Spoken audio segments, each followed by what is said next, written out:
Welcome back to another video. Let me just sit you guys down so that I can explain why we are gathered here today. So hi guys, we are about to do my hair. Now my hair is in need of a trim. So I did a relaxer touch up. Now all I'm missing is really get my hair trimmed so that we can put it in braids. Let's get ahead. This is a lot of talking and we've already taken a lot of time. So let's go ahead and trim my hair. Hi again, my loves. I hope everybody is doing wonderful. Me trimming my hair in this video doesn't mean that I have not trimmed my hair in a while. It's just that I did not trim my hair before I put my braids. No, I usually trim my hair, or I started trimming my hair every time I see I needed to trim my hair. I'm not necessarily trimming my hair only, like, you know how they recommend, like after a month or after like every relaxer. No, I trim my hair as needed. I actually have to be frequent with my trims just to make sure that my hair is remaining full and healthy, because at the end of the day, it's health over length. Now it's very necessary to trim my hair, because not only does it make my hair fuller, it actually helps your hair to grow. Well, my hair personally, the more that I trim my hair, is the more I see it grows faster and fuller.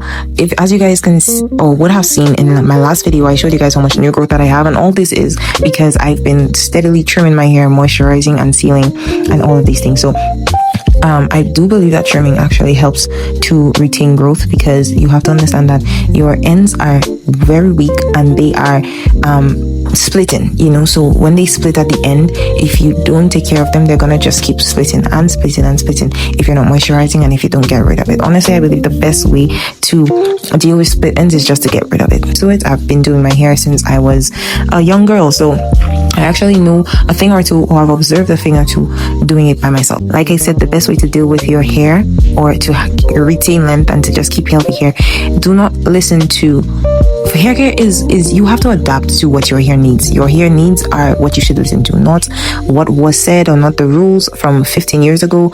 You trim your hair as needed. You don't only trim your hair whenever you get that relaxer touch up, or whenever you get that braids, or, you know, after like months. No, you trim your hair as you go. If you see your hair a month later after you trimmed it a month ago, and if you see it needs to trim a month later, you trim it a month later, no matter how much. I believe that when you do that, you are literally training your hair and just keeping it in, you're maintaining it. And our hair loves routine. That's something that I have noticed as well. So don't be scared to take off a little length. It's always worth it. And you have to also be very aware of when you need a trim, and when you need like to just cut, and when you need to slightly dust, etc., etc., or when you need to just moisturize your hair because your hair strand or your hair shaft is open, your hair pores are open. So it's important that you know that difference. And if you don't, it's always, you know, Google is free, YouTube is free, ChatGPT, we have AI, we have artificial intelligence. You can always do research for further help, but you know, never be too scared to cut in your hair. Never be too scared to take those trims. You know, I know a lot of people, their biggest fear is, what if I cut too much of my hair? What if it's uneven? What if it doesn't look like those, like what it looks like on professionals, people that do it on TV, people that do it on the internet? Stop comparing your journey to people's journey. The more you do it, is the more you're going to learn. They say practice makes perfect, but honestly, practicing is just about progress and getting better and just doing it to the best of your abilities. Because I will always say this, it's always you versus you.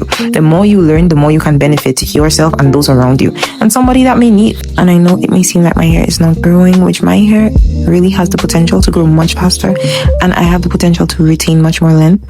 But like I said, I've been trimming my hair almost every 2 weeks. It's like whenever I see the need to trim my hair, I trim my hair. I'm not afraid to trim my hair, and my hair has still even grown much more than I thought it would have, and I'm retaining so much more length, because I actually do have to deal with dry hair sometimes, but I'm so happy with how my hair is doing lately. So if you're a beginner and you are trimming your hair for the first time by yourself at home, one of the things that I would advise you to ensure is that you are trimming your hair on detangle hair, or your hair. You could try using damp hair as a beginner, but it's not like an obligation. At least I don't think so, because I don't really do it myself.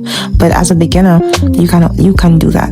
However, having detangle hair, properly detangled hair, is a no-brainer. You have to have detangle hair. Your hair cannot be tangled and you're thinking you're going to get even results. You really don't want that. Also, if you're a beginner, don't go trying anything. Don't go trying bangs and trying face framing haircuts. Leave that for when you train and when you've tried multiple times. Don't try anything new. Just focus on getting your old ends like gone, and that should be like 1/4 of an inch or something. Like if you are trimming your hair regularly, that should be 1/4 of an inch, nothing more, nothing less. And I would honestly advise that you cut 1/4 of an inch every time. If you're cutting as often as I said, I do mine like 2 to 3 weeks. If you're doing it that often, or even every month, try cutting like 1/4 of an inch. That should be enough. You don't want to cut 1/2 inch because our hair actually goes like 6 inches. Well, that's on average, but not everybody is the same. Hair doesn't grow as much, especially if you have like natural hair, because of our type of hair, we grow it a little slower. It grows at a slower rate, so you don't want to cut off like 1/2 inch or an inch and lose all your progress. So try going slowly. When you see it fit, when you see the ends are dead and frizzed up and bulky, that's when you slowly cut, occasionally, not all at once. Your first trim, if you're doing it by yourself, doesn't have to be perfect. Remember that you're trying, and the main thing is to build a routine, build discipline, and to, build patience and confidence in your hair. Like, love your hair. No matter the stage that it is in, just focus on getting better and being disciplined. And you will get there. Okay, so I hope this video helps someone. Let me know if you guys trim your hair at home or if you go to a stylist, and if you got any tips for each other or even for myself, leave it down in the comments, and I will see you guys soon. Don't forget that I love you and Jesus loves you more.